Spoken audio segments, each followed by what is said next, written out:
कैसे हैं आप सभी? मैं आशा करती हूँ आप सभी लोग स्वस्थ और प्रसन्न होंगे। आज हम हमारा पाठ कहानी लेखन को पढ़ेंगे और समझेंगे। आइए इसे प्रारंभ करते हैं। यह है पाठ 20, कहानी लेखन, स्टोरी राइटिंग। कहानी सुनना हम सभी को अच्छा लगता है। हमारे दादा दादी, नाना नानी, हमारे जितने भी बड़े हैं वो हम लोगों को कहानी सुनाते हैं। कहानी लेखन और कहानी बोलना अपने आप में एक कला है। आइए शुरू कर। सभी बच्चों को कहानी सुनना बहुत अच्छा लगता है। हम सभी ने दादी, नानी और माँ से अनेक परियों व राजाओं की कहानियां सुनी है। कहानियां अच्छा मनोरंजन करने के साथ साथ अच्छी अच्छी सीख भी हमें देती है। कहानी लेखन से हमारा शब्द भंडार व कल्पना शक्ति का विस्तार होता है। भाषा कौशल का भी विकास होता है। इसीलिए आप सभी भी कहानी लिखें। आपसे कोई आपसे छोटा भाई बहन कहानी सुनने को कहे तो आप झटपट से एक मजेदार सी कहानी उसे सुना पाए। कहानी लेखन के अभ्यास के यहाँ पर तरीके दिए गए हैं। पहला ये है कि चित्र संकेत द्वारा हमें कहानी लिखनी है। दूसरा है संकेत बिंदुओं की मदद से कहानी लिखें। तीसरा है किसी मुहावरे, लोकोक्ति या शिक्षा के आधार पर हम कहानियों को लिख दें। यहाँ कुछ कहानी दी जा रही है, इन्हें पढ़ते हैं और समझते हैं। पहला है गर्वीली मेंढकी।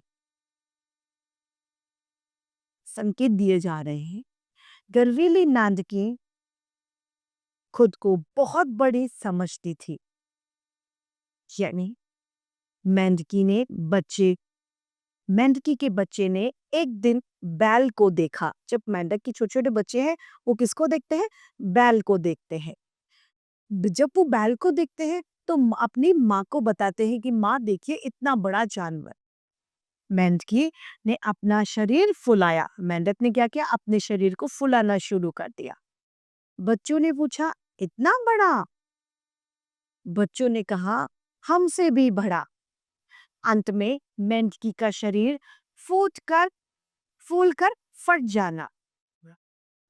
अब क्या हुआ? उसका शरीर फूलकर फट गया। मेंढकी मर जाना और बुरा परिणाम निकलना। और मेंढकी मर जाती है जिसका बुरा परिणाम। अब इस कहानी को कैसे हम कहेंगे? एक बार एक मेंढक थी। वो मेंढकी अपने बच्चों के साथ में तालाब में रहा करती थी। एक दिन एक बड़ा बैल तालाब का पानी पीने उसके तालाब के किनारे आया। मेंढकी के छोटे छोटे बच्चों ने उसको देखा। जब मेंढकी के बच्चों ने उस बैल को देखा तो मेंढकी के बच्चों ने अपनी माँ से कहा कि माँ देखो कितना बड़ा शरीर है इस जानवर का। मेंढकी क्या करती है? अब अपने बच्चों को खुश करने के लिए या फिर उसकी होड़ करने के लिए अपने शरीर को फुलाने लगती है। जिससे जिससे वो शरीर फुलाती है तो बच्चे खुश होते हैं। बच्चे कहते हैं और बड़ा करिए और बड़ा करिए। इस और के बदले में या फिर एक कंपटीशन की भावना अपने मन में लाने की वजह से मेंढकी अपने शरीर को फुलाती जाती है, फुलाती जाती है। आखिर में क्या होता है? उसका शरीर फूलकर फट जाता है और मेंढकी मर जाती है। जिससे क्या होता है? एक बुरा परिणाम सामने आता है। इसीलिए ये कहा जाता है कि हमें कभी भी किसी बात का अपना घमंड नहीं करना चाहिए या फिर किसी की होड़ हमें नहीं करनी। यहाँ पर अब संपूर्ण कहानी बताई गई है। संपूर्ण कहानी में लिखा है एक छोटे से तालाब में एक मेंढकी अपने बच्चों के साथ रहती थी। वह बहुत गर्वीली थी। वह खुद को बहुत बड़ा समझती थी। एक दिन मेंढकी के बच्चों ने बैल को तालाब पर पानी पीते हुए देखा। वह फटी आंखों से उन्हें देखता रहे। उसने मेंढकी से जाकर कहा, माँ आज मैंने बहुत बड़े जानवर को देखा। तब मेंढकी ने अपना शरीर फुलाया और पूछा इतना बड़ा? बच्चा बोला नहीं माँ, इससे भी बड़ा। मेंढकी ने शरीर को और फुलाया, फिर पूछा इतना बड़ा? बच्चों ने कहा नहीं, इससे भी बहुत ज्यादा। धीरे धीरे मेंढकी अपना शरीर को फुलाती चली गई। आखिरकार उसका शरीर फट गया और वह मर गई।